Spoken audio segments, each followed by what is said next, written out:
الحمد للہ رب العالمین والعاقبۃ للمتقین والصلاۃ والسلام علی سید المرسلین اما بعد فاعوذ باللہ من الشیطان الرجیم بسم اللہ الرحمن الرحیم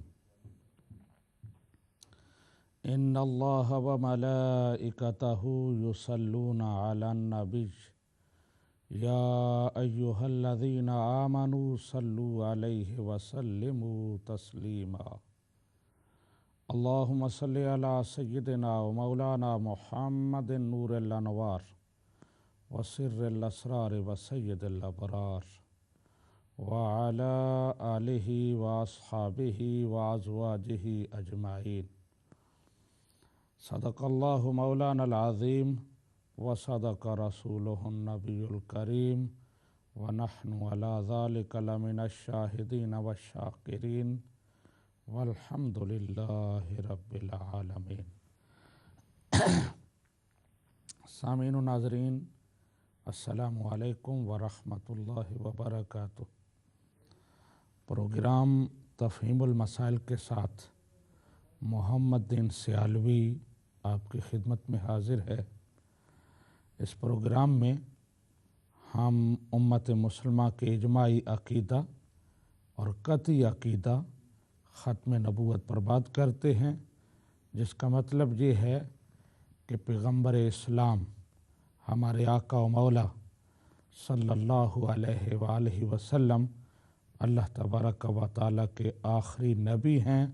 اب تا قیامت کوئی نبی نہیں آئے گا، آپ کے بعد کوئی ایسا فرد پیدا نہیں ہوگا جس کے سر پر نبوت کا تاج رکھا جائے۔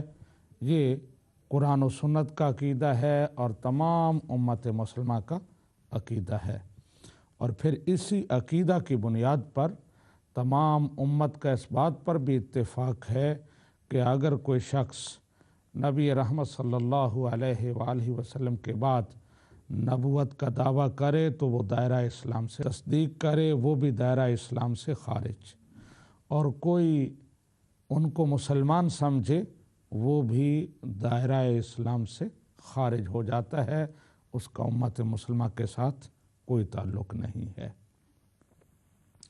جو سامعین و ناظرین ہمارے پروگرام میں پہلے سے شریک رہتے ہیں وہ اس کی نیچر کو، اس کے فارمیٹ کو سمجھتے ہیں کہ میں ابتدا میں چند مسائل پر گفتگو کرتا ہوں اور اس کے بعد کالز کا سلسلہ شروع ہوتا ہے، سوال و جواب ہوتے ہیں۔ میں اپنی گفتگو کا آغاز پچھلے پروگرام سے ہی کر رہا ہوں۔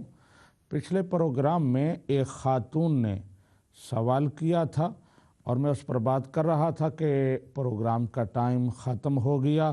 انہوں نے دو روایات پیش کی تھیں جن سے یہ ثابت کرنے کی کوشش کی کہ نبی رحمت صلی اللہ علیہ وآلہ وسلم آخری نبی نہیں ہیں اور آپ پر نبوت کا دروازہ بند نہیں ہوا، بلکہ آپ کے بعد بھی نبی آ سکتے ہیں۔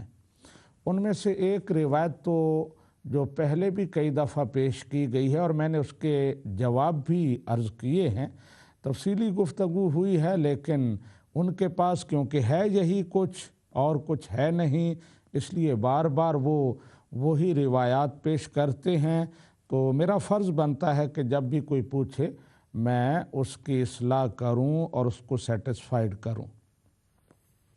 انہوں نے روایت پیش کی تھی کہ ام المومنین سیدہ عائشہ صدیقہ رضی اللہ تعالی عنہا فرماتی ہیں کہ قولوا خاتم النبیین ولا تقولوا لا نبی بعدہ، تم یہ تو کہہ سکتے ہو کہ پیغمبر اسلام صلی اللہ علیہ وآلہ وسلم خاتم النبیین ہیں، لیکن یہ نہ کہا کرو کہ ان کے بعد کوئی نبی نہیں آئے گا۔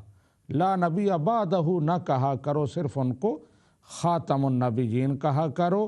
اور پھر خاتم النبیین کا معنی قادیانی حضرات یہ لیتے ہیں کہ آپ نبی ساز ہیں، نبیوں کی مہر ہیں، یعنی نبی آپ کی مہر سے بنتے ہیں، اور وہ مہر صرف ایک صاحب پر ہی لگی ہے اور کسی کے کام وہ مہر نہیں آئی۔ سب سے پہلی بات تو یہ ہے کہ بڑا عجیب فلسفہ ہے کہ آپ مرزا غلام احمد قادیانی صاحب کی پوری کتابیں پڑھ لیں، انہوں نے جہاں بھی لفظ خاتم یا خاتم کو استعمال کیا ہے اس کا معنی آخری لیا ہے ہر جگہ پر۔ میں اس پر 20 مثالیں پیش کر سکتا ہوں۔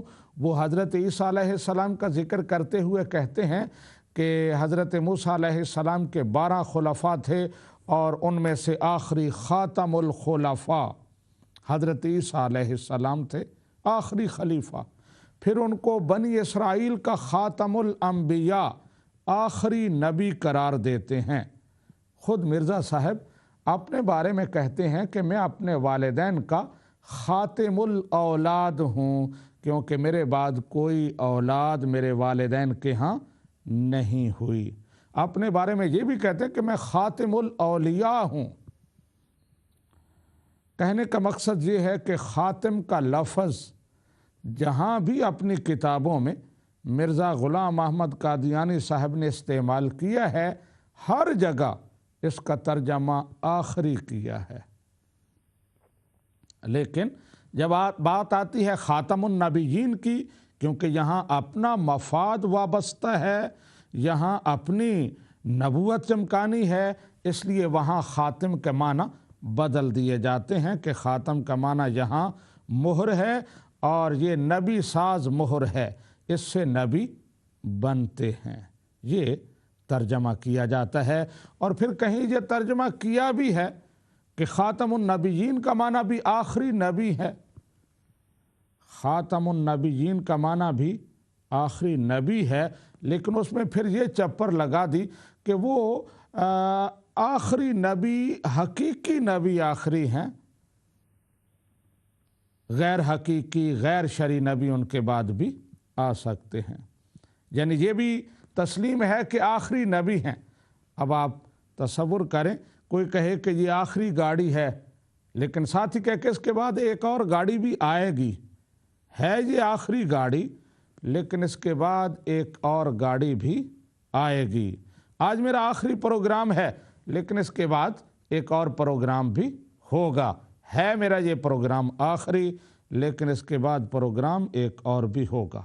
اب آپ اندازہ لگا سکتے ہیں کہ اگر میں یہ بات کہوں تو میرے بارے میں سامعین کیا فتویٰ دیں گے کہ اس کی عقل میں کوئی فطور ہے، یہ دیوانہ ہے، اسے کوئی پتہ نہیں کہ آخری کا معنی کیا ہوتا ہے۔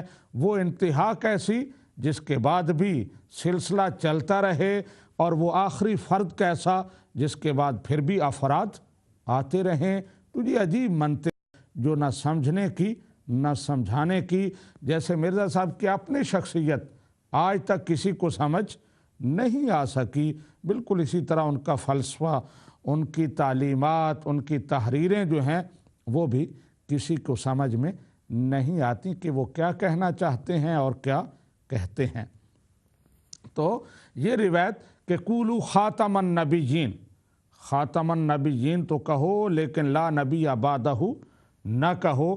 میں نے عرض کیا کہ یہ روایت پیش کی جاتی ہے تو میں نے اس پر یہ عرض کیا تھا کہ نبی کریم صلی اللہ علیہ وآلہ وسلم کا مستند فرمان ہے، لا نبی بعدی، میرے بعد کوئی نبی نہیں آئے گا۔ اور یہ کتب احادیث میں 20 جگہ پر روایت ہوا ہے۔ اب میں ابھی سکرین پر آپ کو دکھاؤں گا کہ لا نبی بعدی کہاں کہاں آیا ہے۔ اور یہ جو روایت پیش کی جاتی ہے کہ خاتم النبیین کہو اور لا نبی بعدہ نہ کہو، اس کی حیثیت کیا ہے؟ پہلی بات تو یہ کہ اس کی کوئی مستند سند ہی نہیں ہے۔ پھر وہ در منصور میں ہے یا مصنف ابن ابی شیبہ میں ہے، 2 یا 3 کتابیں اس طرح کی پیش کی جاتی ہیں۔ لیکن میں جہاں آپ کو بتانا چاہتا ہوں کہ مرزا غلام احمد قادیانی صاحب کا نظریہ کتابوں کے بارے میں کیا ہے، وہ کس کتاب کو کتنا مستند مانتے ہیں، یہ آپ کے سامنے سکرین پر مرزا صاحب کی کتاب روحانی خزائن جلد نمبر 14 اور اس کا صفحہ نمبر